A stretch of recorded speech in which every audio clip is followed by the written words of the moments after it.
মোৰ দাদা হয় মনোজ গগৈ।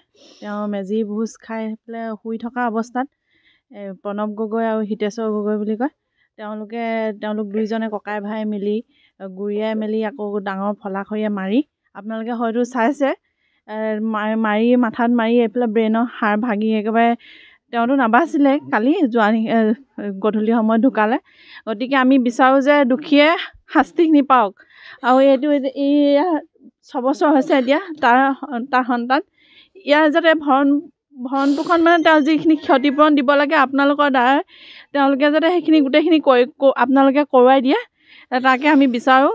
আৰু যি হ'লেও আমি দাদাক ঘূৰাই নাপাওঁ, তথাপি দুখীয়ে যাতে আকৌ কম মানে শাস্তি পাই উভতি আহিব নোৱাৰে, সেইখিনি আপোনালোকে ব্যৱস্থা কৰি দিব লাগিব।